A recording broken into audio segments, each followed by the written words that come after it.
राधे राधे, जय श्री कृष्णा। जय हो श्री कृष्ण भगवान की जय, जय हो राधा रानी की जय। आज हम माघ मास में सुनी जाने वाली प्रमुख प्रमुख 5 कहानियाँ सुनेंगे। अगर आप माघ मास का स्नान करते हैं तो आपको स्नान और व्रत के साथ में माघ मास की कहानियाँ भी सुननी चाहिए। इससे व्रत का और स्नान का संपूर्ण फल प्राप्त होता है। कहानी सुनने से पहले आपसे एक करुण रिक्वेस्ट है कि अगर आपको ये कहानियाँ अच्छी लगे तो इसे ज़्यादा से ज़्यादा लाइक करें, अपने दोस्तों और रिश्तेदारों में ज़रूर शेयर करें ताकि उन्हें भी माघ मास के स्नान की कहानियाँ सुनने का संपूर्ण फल प्राप्त हो। और अगर अभी तक आपने मेरे चैनल को सब्सक्राइब नहीं किया है तो कृपया मेरे चैनल को सब्सक्राइब करें। धन्यवाद। आइए सबसे पहले गणेश जी की कहानी सुनेंगे। एक बार एक गांव में एक सेठ सेठानी रहते थे। दोनों सेठ सेठानी बड़े ही धार्मिक प्रवृत्ति के थे। वे सभी की मदद किया करते थे। उन्होंने गांव में कुआं, तालाब, बावड़ी, धर्मशाला, पाठशाला, बच्चों के खेलने के लिए पार्क, अनाथ आश्रम, अस्पताल आदि खुलवाए। दोनों सेठ सेठानी गणेश भगवान के अनन्य भक्त थे। वे हर बुधवार का व्रत करते थे, गणेश जी की पूजा और आरती करते थे और हर बुधवार को 2 पंडितों को घर बुलाकर भोजन खिलाते और उन्हें अन्न, वस्त्र, रुपया का दान देते और उनसे पांव छूकर आशीर्वाद लेते थे। उसके बाद ही वे दोनों पति पत्नी व्रत खोलते थे। सेठ सेठानी का बहुत बड़ा परिवार था। माता पिता, भाई बहन, भुआ भतीजी सभी थे, लेकिन उन्हें खुद को कोई औलाद सुख नहीं मिला। सेठ सेठानी का पूरा परिवार उन्हें बहुत स्नेह करते थे और खूब इज्जत देते थे। सेठ जी की गांव में बहुत इज्जत थी। घर में सभी उन्हें बहुत चाहते थे। लेकिन कभी कभी दोनों सेठ सेठानी को घर परिवार और घर के बाहर से लोगों की कानाफूसी सुनाई देती थी कि सेठानी बांझ है, सेठ जी बे औलाद हैं। यह सुनकर सेठ सेठानी बहुत दुखी हो जाते थे। अगर कभी किसी दिन सेठानी सुबह जल्दी उठकर कमरे से बाहर आ जाती तो घर के ही सदस्य उनका मुंह देखना पसंद नहीं करते थे। उस समय तो सेठानी और भी दुखी हो जाती थी। सेठानी एक दिन सेठ जी से बोली कि हे स्वामी, हमें कोई बच्चा गोद ले लेना चाहिए। सेठ जी सुनकर चुप रह गए। तब एक दिन की बात है, बुधवार का दिन था। सेठ सेठानी जी गांव के गणेश मंदिर में दर्शन करके लौट रहे थे तो उन्हें मंदिर की सीढ़ियों पर एक 4-5 साल का छोटा सा बच्चा बैठा हुआ दिखाई दिया। वह रो रहा था। बच्चे को रोता हुआ देखकर सेठ सेठानी वहीं रुक गए। उन्होंने आसपास सब जगह देखा कि शायद बच्चे के माता पिता यहीं आसपास में हों, लेकिन उन्हें वहां कोई दिखाई नहीं दिया कि तभी पुजारी जी भी वहीं आ गए। सेठ सेठानी ने पुजारी जी से कहा कि पुजारी जी, यह बच्चा किसका है। पुजारी जी ने बच्चे से भी जानना चाहा, लेकिन बच्चा कुछ नहीं बोला। शाम होने वाली थी। तब पुजारी जी ने सेठ सेठानी से कहा कि आप अपने साथ इस बच्चे को घर ले जाइए, जिसका भी होगा मैं उसे आपके घर भेज दूंगा। सेठ सेठानी की तो खुशी का ठिकाना ही नहीं रहा। सेठ सेठानी खुशी खुशी उस बच्चे को लेकर घर आ गए। सेठ सेठानी गणेश भगवान के परम भक्त थे तो उन्होंने उस बच्चे का नाम गणेशा रखा। कई दिन निकल गए, बच्चे को लेने कोई नहीं आया। तब सेठ जी ने बाकायदा उस बच्चे को गोद ले लिया। गांव के सरपंच ने मिलकर सारी लिखा पढ़ी कर दी। बच्चा सेठ जी को गोद दे दिया गया। इस तरह कई बरस बीत गए। तब एक दिन एक ठग पति पत्नी उसी गणेश जी के मंदिर की सीढ़ियों पर उदास बैठे हुए थे। वो योजना बना रहे थे कि गांव में किसको ठगें कि तभी वही पुजारी वहां आया। अनजान स्त्री पुरुष को देखकर पुजारी ने पूछा कि क्या हुआ, क्यों उदास बैठे हो, क्या तुम्हारा बच्चा खो गया है। तुरंत ठग पति पत्नी को और कुछ नहीं सूझा तो वे बोले, हाँ, हमारा बच्चा खो गया है। पुजारी ने पूछा कि कितने साल का होगा। तब अनजाने में ही उनके मुंह से निकल गया कि हमारा बच्चा 4-5 साल का था। उन्होंने तो तुक्का मारा था और वह तुक्का काम कर गया। पुजारी ने कहा कि आप उदास मत होइए, आपका बच्चा इसी गांव में है और एक सेठ सेठानी के यहाँ पल रहा है। पुजारी उस ठग पति पत्नी को लेकर सेठ जी के घर आए। जब सेठ जी को पता चला कि गणेशा के असली माता पिता आ गए हैं तो उन्हें बहुत दुख हुआ। सेठानी तो बहुत रोई। सेठ जी ने सेठानी को बहुत समझाया कि कोई बात नहीं सेठानी, इसके माता पिता आ गए हैं तो अब तो हमें बच्चा इनको सौंपना ही पड़ेगा। तब सेठ जी ने ठग पति पत्नी से कहा कि आप आज रात्रि को हमारी हवेली में ही रहिए, सुबह गणेशा को ले जाना। ठग पति पत्नी को और क्या चाहिए था, वो कोई बच्चा लेने थोड़े ही आए थे, वो तो सेठ जी की दौलत को लूटना चाहते थे। सेठ जी ने अपने नौकर से कहकर दोनों ठग पति पत्नी को अतिथि वाले कक्ष में ठहराया और उन्हें अच्छा अच्छा भोजन खिलाया। उधर सेठ सेठानी का रो रो कर बुरा हाल हो रहा था। उन दोनों को तो नींद ही नहीं आ रही थी। दूसरी तरफ ठग पति पत्नी चोरी की योजना बना रहे थे। जब रात्रि में सब सो गए तो अर्धरात्रि में दोनों पति पत्नी उठे और हर कक्ष में तलाशी ले रहे थे कि तिजोरी कहाँ है, कि तभी उन्हें एक कक्ष में तिजोरी खुली मिल गई। दोनों पति पत्नी कीमती जेवरात और रुपए पैसों को गांठ बांधने लगे कि तभी नौकर को आवाज आई। नौकर को पता चल गया कि यह आवाज तिजोरी वाले कक्ष में से आ रही है। नौकर चुपचाप तिजोरी वाले कक्ष में गया। उसने बाहर से देखा तो दोनों ठग पति पत्नी तिजोरी में से सोना चांदी और रुपए पैसे की गांठ बांध रहे थे। नौकर बड़ा ही समझदार था। उसने कक्ष को बाहर से ताला लगा दिया और जोर जोर से चिल्लाने लगा कि कोई चोर आया है, घर में सामान चोरी कर रहा है। नौकर की आवाज सुनकर घर के सभी सदस्य जागे। सभी तिजोरी वाले कक्ष की ओर पहुंच गए। तभी सेठ सेठानी भी वहीं आ गए। सेठ सेठानी ने तिजोरी वाले कक्ष को खोला तो दोनों ठग पति पत्नी को चोरी करते पकड़ लिया। सुबह होने पर पूरे गांव को एकत्र किया गया। तब सेठ सेठानी ने कहा कि ये दोनों चोर हैं, हम गणेशा इन्हें नहीं दे सकते। उधर दोनों ठग पति पत्नी जिद पर अड़ गए कि बच्चा हमारा है, हम ही लेकर जाएंगे। तब गांव के बड़े बुजुर्गों ने एक योजना बनाई कि सूरज भगवान के सामने सेठानी को और ठग पत्नी को खड़ा कर दो, दोनों के सामने गणेशा को खड़ा कर दो। जिसके भी आंचल से दूध की धार गणेशा के मुंह पर गिरेगी, बच्चा उसी का समझा जाएगा।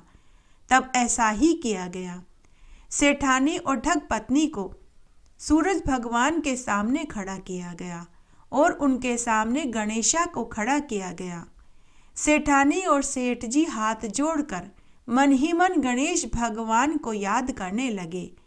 तब गणेश भगवान ने सोचा कि आज अगर सेठ सेठानी का सत नहीं रखा तो बच्चा गलत हाथों में चला जाएगा, इनके सत की रक्षा तो करनी ही होगी। तब गणेश भगवान की कृपा से सेठानी के आंचल से दूध की धार गणेशा के मुख पर जाकर के गिरी। वहां मौजूद सभी ने देखा। तब सत्य की जीत हुई। गांव वालों ने ठग पति पत्नी को पुलिस के हवाले कर दिया। सेठ सेठानी बच्चा पाकर बहुत खुश हुए। हे गणेश जी भगवान, जैसे आपने सेठ सेठानी को बुधवार के व्रत का फल दिया, वैसे हमें भी देना।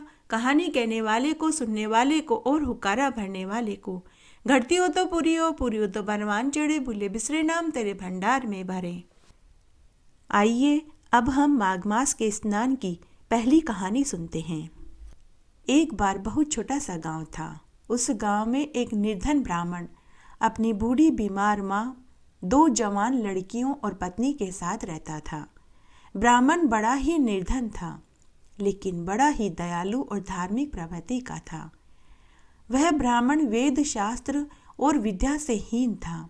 पुराने जमाने में लोग हर वार त्योहार और व्रत उपवास में ब्राह्मण के घर सीधा भिजवाया करते थे। सीधे में आटा, दाल, तेल, गुड़, घी, अनाज, वस्त्र, रुपया आदि होता था। उसी से उस ब्राह्मण का गुजर बसर चलता था। समय अच्छे से बीत रहा था। जब ब्राह्मण की दोनों बेटियां विवाह लायक हो गई तो ब्राह्मण दंपति को बेटियों के विवाह की चिंता सताने लगी। दोनों ब्राह्मण दंपति सोचने लगे कि बेटियों का विवाह कैसे करेंगे। तब एक दिन की बात है, माघ का महीना आया। उस नगर के राजा ने एक विशाल यज्ञ का आयोजन किया। उस यज्ञ में राजा के राजपुरोहित ने 1008 वेदियों का निर्माण किया, जिसमें राजा को 1008 पंडितों की जरूरत पड़ी। तब राजा ने पूरी नगरी में ये ढिंडोरा पिटवा दिया कि नगर के सभी पंडित, संत, महात्मा महल में आए और राजा के यज्ञ को संपूर्ण करवाने में राजा की मदद करें।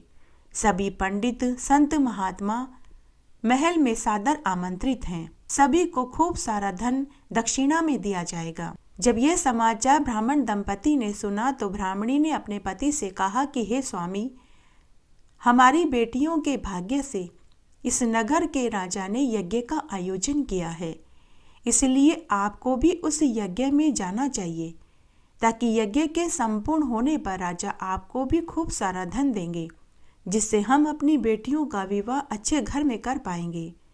तब वह ब्राह्मण अपनी पत्नी से बोला कि भगवान, मुझे तो वेद, शास्त्र और मंत्रों का ज्ञान ही नहीं है। मैंने कभी किसी गुरुकुल में जाकर शिक्षा दीक्षा नहीं ली।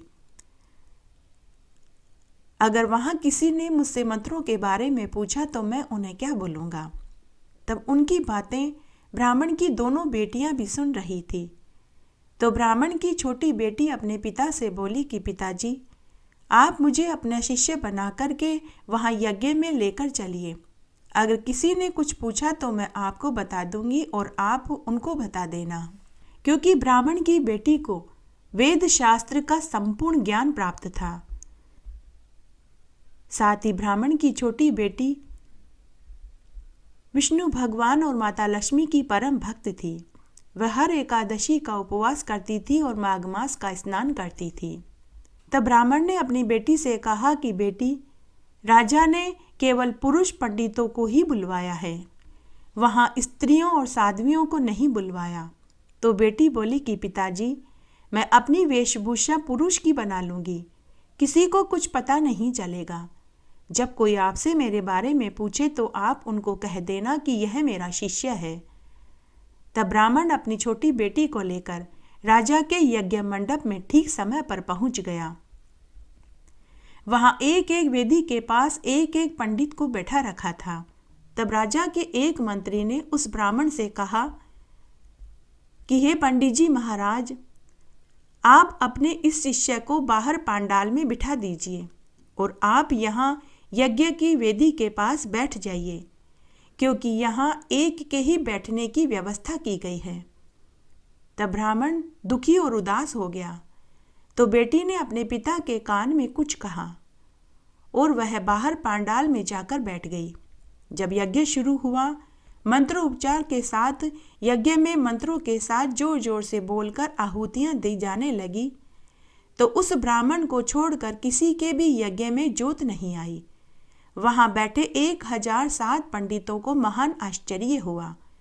राजा, रानी, मंत्री, गणमान्य लोग और राजा के गुरुजी यह देखकर आश्चर्य में पड़ गए कि मात्र एक ही हवन कुंड में जोत उठ रही है, अन्य हवन कुंडों में धुआं उठ रही थी। राजा सोच में पड़ गया। राजा उठकर अपने गुरु के पास आया और इसका कारण पूछने लगा। तो गुरु ने अपने योग बल से पता लगा लिया।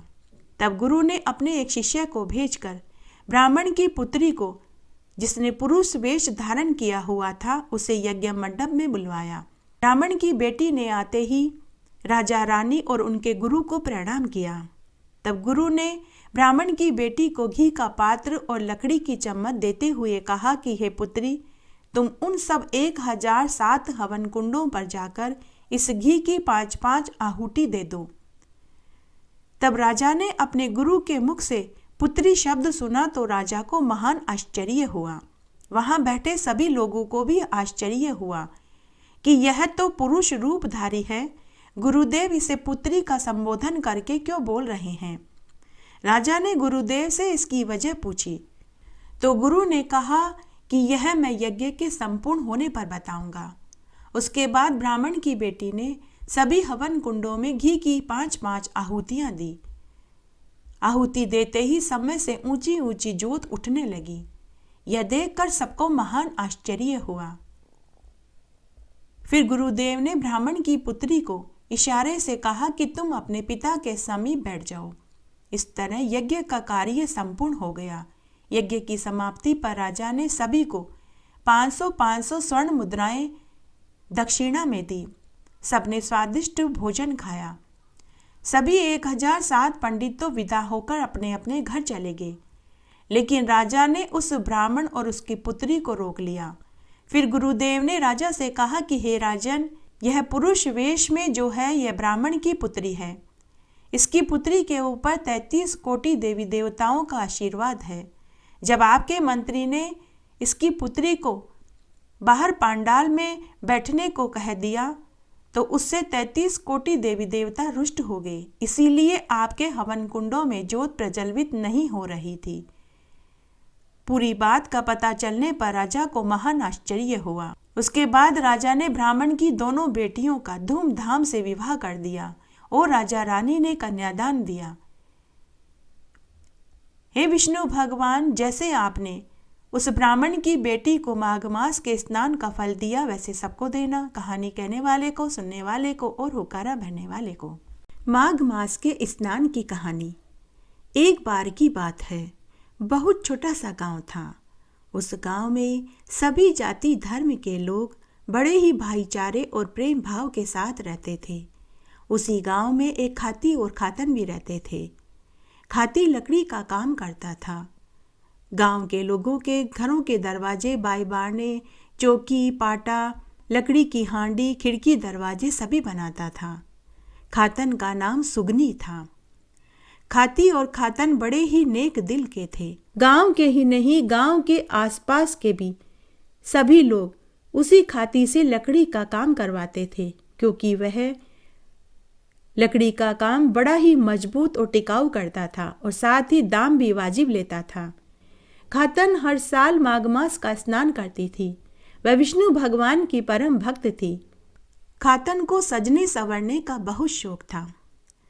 वह आए दिन अपने हाथों और पाँवों में लाल लाल मेहंदी लगाती, लाल गुलाबी लहंगा चुन्नी ओढ़ती। अन्य कोई दूसरा रंग उसे पसंद ही नहीं आता था। गांव की सभी महिलाएं उसके रूप और रंग के आगे पानी भरती थी। इस तरह उनका समय खुशी खुशी बीत रहा था। तब एक दिन रोज की तरह खातन सुबह सुबह पनघट पर पानी भरने गई तो खूब सोलह श्रृंगार करके गई। जब वह पनघट पर पहुंची तो उसे देखकर अन्य पनिहारिनों ने घूंघट निकाल लिया। खातन ने सोचा कि शायद कोई गांव का बुजुर्ग उधर आया होगा, जिसे देखकर इन सभी ने घूंघट ले लिया। तो खातन ने चारों तरफ देखा, लेकिन कोई उसे पुरुष दिखाई नहीं दिया। तब खातन ने पनिहारिनों से पूछा कि अरे बहनों, तुम सबने किससे घूंघट लिया है? यहाँ तो गांव का कोई पुरुष नहीं। तब उनमें से एक महिला, जिसे गांव के सभी लोग काकी कहते थे, वो बोली कि अरे सुगनी, बुरा मत मानना, हमने तो तेरे से घूंघट लिया है। अरे तू इतनी सुबह सुबह पानी भरने पनघट पर मत आया कर।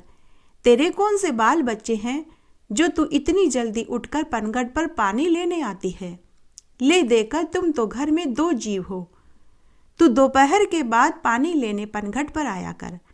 अरे सुबह सुबह तेरा मुंह देखने से हमारा पूरा दिन खराब जाता है।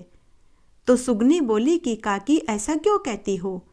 भला मेरा मुंह देख लेने से तुम सबका दिन कैसे खराब जाएगा? तो दूसरी पनिहारी सुगनी से बोली कि अरे बहन, सुबह सुबह हमारा मुंह मत खुलवा। तू बांझ है और बांझन स्त्री का सुबह सुबह मुंह देखने से पूरा दिन खराब जाता है। यह सुनते ही सुगनी लड़खड़ाने लगी। उसके हाथ पांव और होठ ढूंढने और कांपने लगे। आंखों से आंसू निकल पड़े, गला रुंध गया। वह कुछ नहीं बोली, रोती रोती बिना पानी लिए ही घर आ गई। तो खाती ने पूछा कि अरे भगवान, क्या हुआ? बिना पानी लिए ही तू क्यों आ गई? क्या किसी ने तुझे कुछ कह दिया? क्या तेरी तबीयत खराब है? तू रो क्यों रही है? तो खातन ने अपने पति को पूरी बात बताई। तो उसका पति बोला कि तू ठहर यहाँ, अभी मैं उन पनिहारिनों को दंड देकर आता हूँ। तो खातन ने रोक दिया और बोली कि हे स्वामी, हमारे पिछले जन्म का दोष हम इस जन्म में भोग रहे हैं।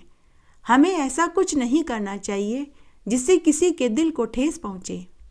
तब खाती बोला कि भगवान, फिर तू ही बता, जो तू कहेगी मैं वही करूँगा। तो खातन बोली कि हे स्वामी, अब हम इस गांव में नहीं रहेंगे। आप मुझे चाहे तो जंगल में ले चलिए, लेकिन अब मैं यहाँ नहीं रुकूंगी। तब खाती बोला कि अरे भगवान, तू चिंता मत कर, तेरी खुशी के लिए मैं सब करूँगा। उसके बाद उन्होंने एक थैले में खुद के कपड़े, कीमती सामान, गहने और रुपये रखे और एक दूसरे थैले में खाती ने खुद के औजार पाती रखे और घर में ताला लगाया और चल पड़े। जब वे चौपाल के बीच में से गुजर रहे थे, तब गांव के पंच, सरपंच और गणमान्य लोग चौपाल पर बैठे थे। उन्होंने खाती से पूछा कि अरे भाई, सब ठीक तो है? तुम दोनों सामान लेकर कहाँ जा रहे हो? तो खाती और खातन उनके पास गए। खाती ने रोते रोते पूरी बात बताई। सभी ने उन दोनों को बिठाकर समझाया कि अरे, औरतों की बातों पे मत जाओ। अगर किसी पनिहारी ने कुछ कह दिया तो हम उसे दंड देंगे, लेकिन तुम दोनों अपने ही देश और गांव को छोड़कर क्यों जा रहे हो? तुम अपने स्वर्गीय माता पिता और अपने पूर्वजों की तो सोचो, उन्हें कैसा लगेगा? तुमने इस गांव की मिट्टी में जन्म लिया है, यहाँ तुम पले बड़े हो, यहाँ तुम्हारा विवाह हुआ है। खातन घूंघट निकालकर बड़े बुजुर्गों की बातें सुन रही थी। तब सभी पंच और सरपंच और गांव के गणमान्य लोगों ने खाती और खातन को अच्छे से समझा बुझा दिया। तब तक एक पंच गांव में से उन पनिहारिनों को बुलाकर के ले आया जिन्होंने खातन को कटुवचन कहे थे। तब पंचों ने उन्हें खूब भला बुरा कहा। तब उन सब ने खातन से अपनी गलती की माफ़ी मांगी। तब बाद में सभी अपने अपने घर चले गए। खाती भी अपनी पत्नी के साथ वापस अपने घर आ गया। उसके बाद खाती एक माली के पास गया और माली से पूछने लगा कि अरे भाई, तेरे खेतों में क्या क्या लगा है? तो माली ने कहा कि मेरे खेतों में फूलों में चंपा, गुलाब, चमेली, कनेर, टेसू और हजारे के फूल हैं। सब्जियों में बैंगन, ककड़ी, टमाटर, लौकी और परवल है। फलों में अमरूद, आम, केला, नींबू, आलू बुखारा और जामुन है। लकड़ियों में चंदन, पलाश है। तुझे क्या चाहिए? तो खाती ने चंदन की लकड़ी के 3 बड़े बड़े टुकड़े मांगे। तो माली बोला कि बहुत दाम लगेगा। खाती ने कहा कि तू बता, मैं तुझे मुंह मांगा पैसा दूंगा। तब 5 सोने की मोहर देकर खाती ने चंदन की 3 मोटी मोटी लकड़ियां ले ली और उन्हें लेकर घर आया। खाती ने उन चंदन की लकड़ियों में से एक लकड़ी से बहुत सुंदर कन्या बनाई और 2 लकड़ियों से 2 घोड़े बनाए। खातन ने उस कन्या के लिए सुंदर सुंदर कपड़े बनाकर के पहनाए।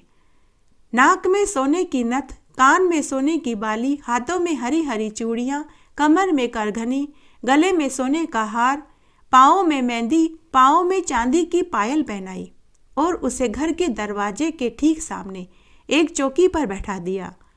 उस चौकी के अगल बगल में दोनों घोड़े रख दिए। वह लकड़ी की कन्या ऐसे जान पड़ती थी मानो वह अभी बोल उठेगी।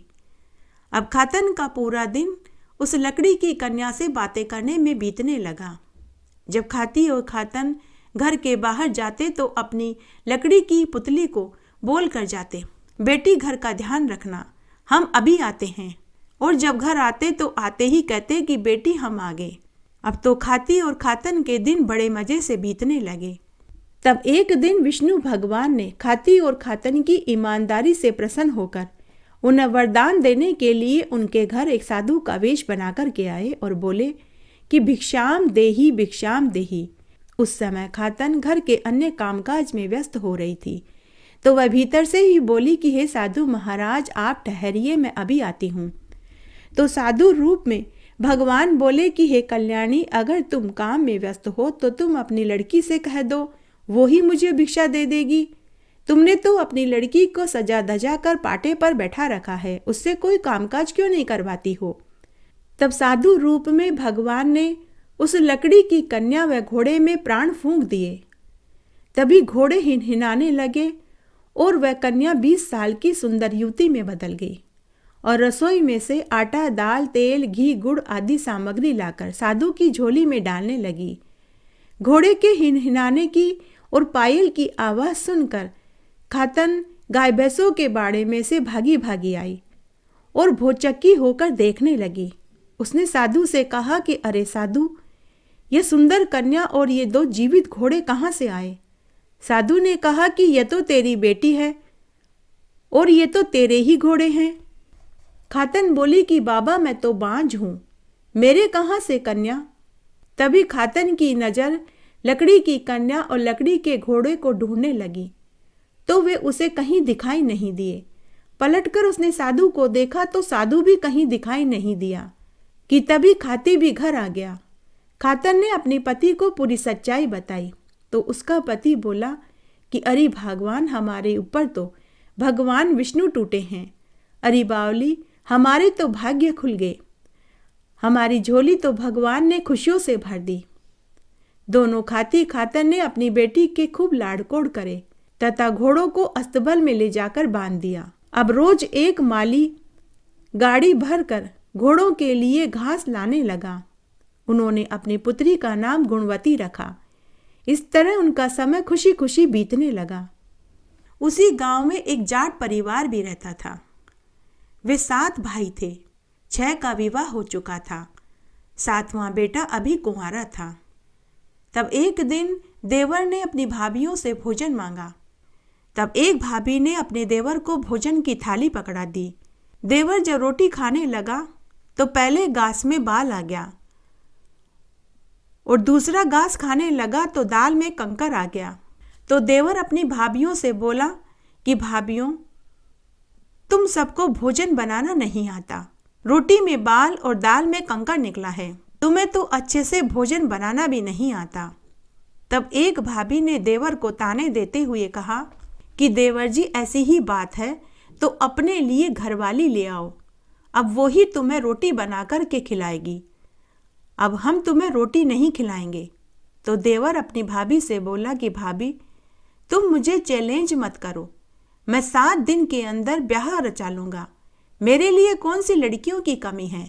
तो बड़ी भाभी बोली कि फिर तो देवर जी शर्त लगी, अगर आपने 7 दिन में ब्याह रचा कर के दुल्हन घर में ले आए तो हम तुम्हारी दुल्हन के पांव पड़ेंगे और जो शर्त हार गए तो रोज सुबह शाम आपको हमारे सामने 7 बार नाक रगड़नी पड़ेगी। देवर ने शर्त मंजूर कर ली।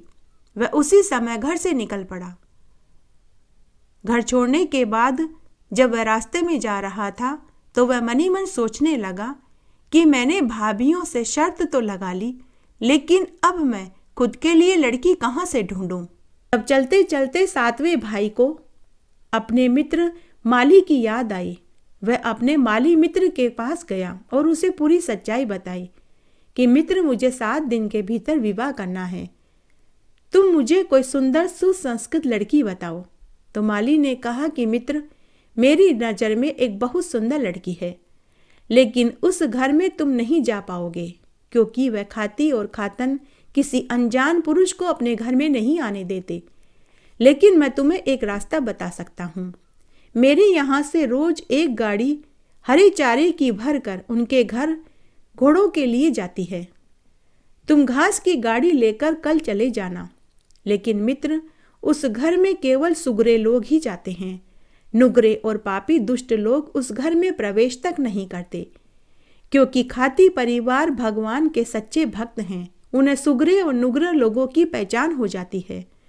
तो 7वां भाई अपने माली मित्र से बोला कि मित्र, तुम चिंता मत करो, मैं तो पूरा का पूरा सुगरा हूँ, नुगरा तो मैं कहीं से भी नहीं हूँ। दूसरे दिन 7वां भाई घास की गाड़ी लेकर खाती के घर पहुंचा। वहां पहुंचते ही उसके घर के मंदिर का दीपक की ज्योत जोर जोर से चमकने लगी। कभी ज्योत कम होती तो कभी तेज होने लगी। यह इस बात का प्रमाण था कि घर में कोई नुगरा दुष्ट व्यक्ति आ गया है। तब खातन ने अपनी बेटी गुणवती से कहा कि बेटी जरा देख करके आ, हमारे घर के आंगन में कौन दुष्ट पापी आ गया। जैसे ही गुणवती बाहर आंगन में देखने आई तो उसे घास का ढेर दिखाई दिया, लेकिन कोई पुरुष दिखाई नहीं दिया, क्योंकि सातवां भाई घास के नीचे छिपकर बैठ गया था। पूरे दिन पूरी रात्रि वह वहीं छुपा रहा। दूसरे दिन खाती घास उठा उठा कर घोड़ों को डालने लगा। तभी उसके नीचे सातवां भाई बैठा हुआ दिखाई दिया। खाती ने हाथ में डंडा लेकर गुस्सा होते हुए पूछने लगा कि अरे तू कौन है? चोर है, डाकू है, कौन है? तू इस तरह घास के नीचे छिप कर क्यों बैठा है? मेरे घर में आने का तेरा क्या कारण है? तुझे हमसे क्या चाहिए? तो सातवां भाई शुरू से लेकर अंत तक सारी बात बता दी। खाती बोला कि अगर तू सच बोल रहा है तो पहले तुझे परीक्षा देनी होगी।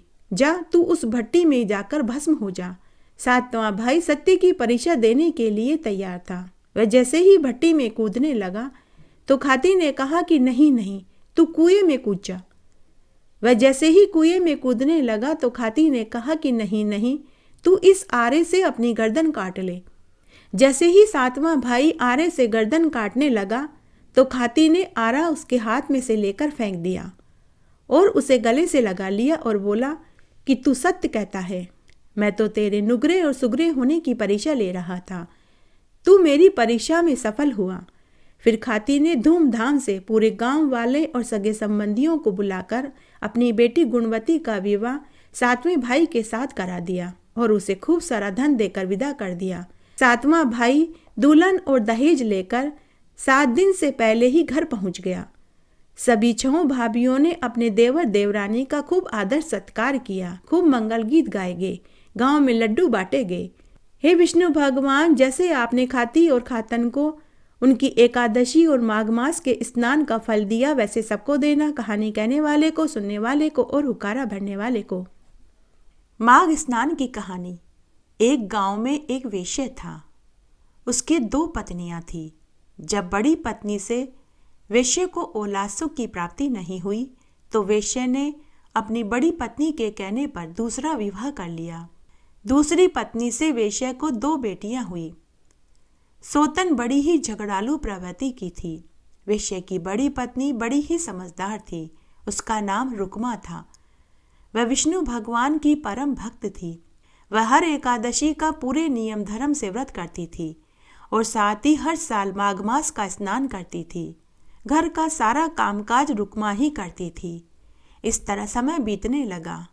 फिर एक दिन वेश्या की मृत्यु हो गई। रुक्मा पर तो दुखों का पहाड़ टूट पड़ा। सोतन ने रुक्मा को वेश्या के 12 दिन तक तो घर पर ही रखा, फिर उसे घर से निकाल दिया। रुक्मा ने उससे बहुत मिन्नतें करी कि अब मैं बुढ़ापे में कहाँ जाऊंगी, लेकिन सोतन को उसके ऊपर तनिक भी दया नहीं आई। तब रुक्मा रोती रोती घर से निकल पड़ी। चलते चलते गांव से बाहर वन में पहुंच गई। बहुत दूर जाने पर उसे एक गाय मिली। गाय ने रुक्मा से पूछा कि अरे बहन, तुम कहाँ जा रही हो? जाने से पहले मेरे खूंटे की सफाई कर दो। तब रुक्मा ने गाय के खूंटे की सफाई करी और पास ही हरा चारा उगा हुआ था। खेतों में से हरा चारा तोड़कर लाकर गाय को डाला। गाय के पास एक बाल्टी पड़ी थी तो तलाई में से पानी लाकर उसकी बाल्टी में डाला। उसके बाद रुक्मा वहां से आगे चल दी। थोड़ी दूर आगे जाने पर उसे सिहोड़े का पेड़ मिला तो सिहोड़े का पेड़ रुक्मा से बोला कि बहन, मेरे पेड़ के आसपास बहुत से कांटेदार वृक्ष और झाड़ फूस उग आए हैं, क्या तुम उन्हें साफ कर दोगी? तो रुक्मा ने खूब मेहनत करके वहां आसपास फैले हुए कांटों के पेड़ को काटकर साफ कर दिया और फिर वह वहां से भी आगे चल दी। कुछ दूर जाने पर उसे एक घोड़ा दिखाई दिया। घोड़े ने रुक्मा से कहा कि अरे बहन, मैं बहुत बुढ़ा घोड़ा हूँ, चल फिर नहीं सकता, मैं कई दिनों से भूखा प्यासा हूँ, क्या तुम मुझे घास तोड़ कर लाकर दे दोगी? तो रुक्मा को घोड़े के ऊपर दया आ गई। रुक्मा ने आस पास नजर दौड़ाई तो उसे पास ही एक कुआं दिखाई दिया और वहीं उसे घास भी दिखाई दी। तब रुक्मा ने घास तोड़कर घोड़े के पास लाकर डाल दी और कुएं में से पानी लाकर घोड़े को पानी पिलाया। उसके बाद रुक्मा वहां से आगे चल दी। आगे उसे एक उजास महल दिखाई दिया। महल बहुत खूबसूरत था। रुक्मा इतने सुंदर महल को उजाड़ वन में देखकर डर गई।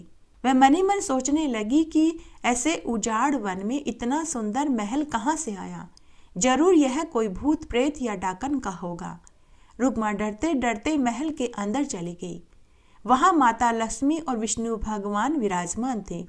रुक्मा को एक बार तो लगा कि कहीं मैं स्वप्न तो नहीं देख रही हूँ, कहीं मैं मर तो नहीं गई। तभी माता लक्ष्मी ने कहा कि पुत्री आओ, हम तुम्हारी ही प्रतीक्षा कर रहे थे। पुत्री, हम तेरे एकादशी और माघ मास के स्नान से खुश हुए। तुम कोई वरदान मांग लो। तब रुक्मा ने कहा कि हे प्रभु, हे माँ लक्ष्मी, मुझे आज आप दोनों के दर्शन हो गए, अब मुझे कुछ नहीं चाहिए। तब माता लक्ष्मी ने रुक्मा को बहुत सुंदर पुत्र दिया और कहा कि अब तुम वापस अपने गांव में जाओ, अपने घर जाओ। तुम्हारा घर अन्न धन के भंडार से भरा हुआ मिलेगा। रुक्मा माता लक्ष्मी और विष्णु भगवान को प्रणाम करके पुत्र को चूमती हुई वापस गांव की ओर चल दी। तब रास्ते में उसे सबसे पहले वही घोड़ा मिला। तब उस घोड़े ने रुक्मा को एक बहुत सुंदर रथ वाला घोड़ा दिया और कहा कि बहन, तुम इस रथ में बैठकर के घर जाओ। रुक्मा अपने पुत्र को लेकर रथ में बैठकर आगे चल दी तो आगे उसे सिहोड़े का पेड़ मिला। सिहोड़े के पेड़ ने रुक्मा को सोने की अशर्फियों की थैली दी और कहा कि बहन, तूने मेरे कांटेदार वृक्ष हटाए, तूने मेरे ऊपर बहुत उपकार किया, तुझे उस उपकार का मैं यह फल दे रहा हूँ। रुक्मा सोने चांदी की अशर्फियों की थैली पाकर बहुत खुश हुई और सिहोड़े के पेड़ को धन्यवाद देकर आगे चल दी। आगे उसे वही गाय मिली तो उस गाय ने भी रुक्मा को कपिला गाय उपहार में दी। रुक्मा और भी खुश हो गई। जब वह घर आई तो सोतन ने पूछा कि तुम यह सब कहाँ से लाई। भोली भाली रुक्मा ने पूरी सच्चाई बता दी। सोतन उसी समय धन पाने के लालच में अपनी बेटियों की जिम्मेदारी रुक्मा को सौंप कर घर से निकल पड़ी तो उसे रास्ते में वही गाय मिली। गाय ने सोतन से कहा कि अरे बहन, मेरी खूंटे की सफाई कर दे। तो सोतन ने कहा कि मैं कोई तेरी नौकरानी हूँ जो तेरा काम करूँ। उसके बाद सिहोड़े का पेड़ मिला। सिहोड़े के पेड़ ने सोतन से कहा कि बहन, मेरे आसपास में बहुत कांटेदार वृक्ष उगाए हैं, क्या तू इनकी सफाई कर देगी? तो सोतन ने उसे भी मना कर दिया। उसके बाद सोतन वहां से आगे चल दी। आगे उसे घोड़ा मिला।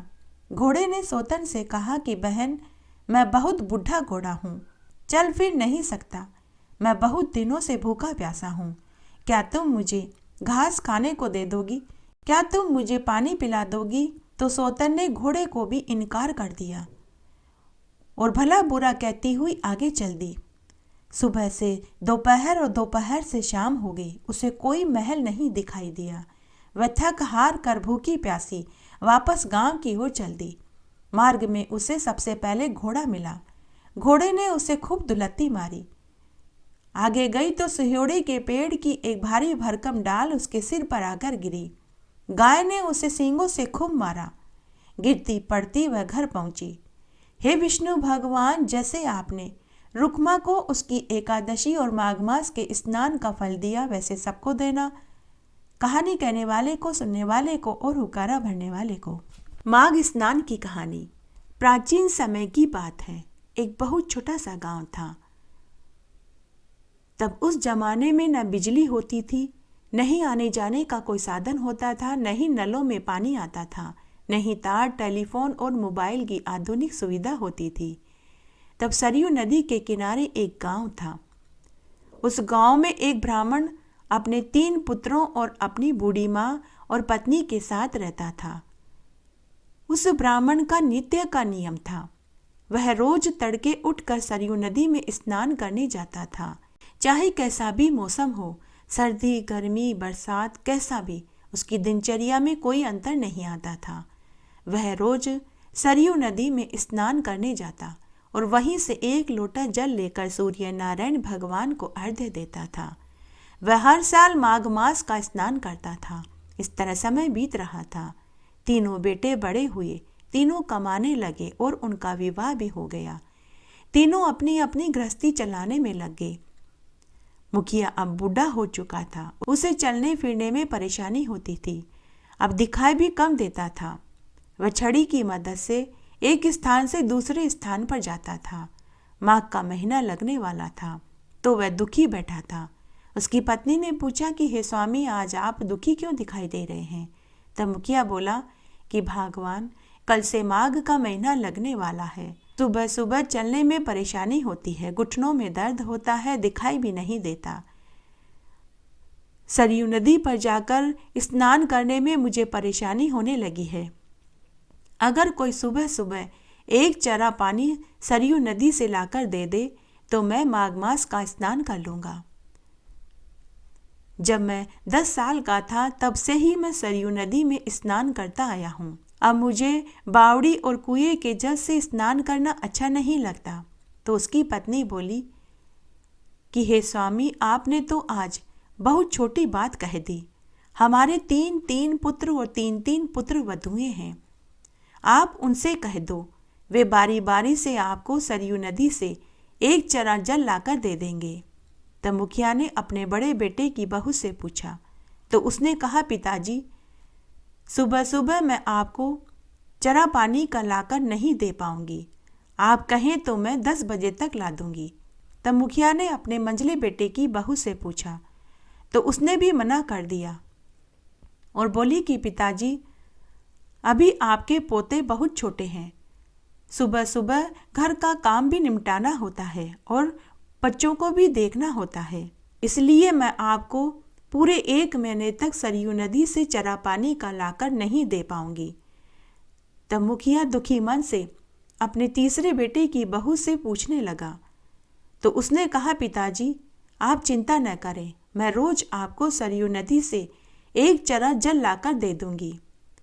इस तरह छोटी बहू पूरे माघ मास में सरयू नदी में से एक चरा जल लाकर अपने ससुर को देने लगी, जिससे वह ब्राह्मण चरे पानी से स्नान करने लगा। पूरा 1 महीना बीत गया। तब माघ पूर्णिमा की शाम को छोटी बहू सास ससुर के कमरे में आई और चरा लेकर जाने लगी तो चरा उसे भारी भारी लगा। तो उसने अपने सास ससुर से पूछा कि माँ, बाबूजी, आज चरा भारी क्यों है? क्या बाबूजी ने सुबह स्नान नहीं किया? तो सास ने कहा कि बहू, तेरे ससुर भोजन खाए बिना रह सकते हैं, लेकिन स्नान किए बिना नहीं रह सकते। तब बहू ने चरे में हाथ डाल करके देखा तो चरा सोने की मोहरों से भरा हुआ था। छोटी बहू ने चरा लाकर सास ससुर के चरणों में रख दिया।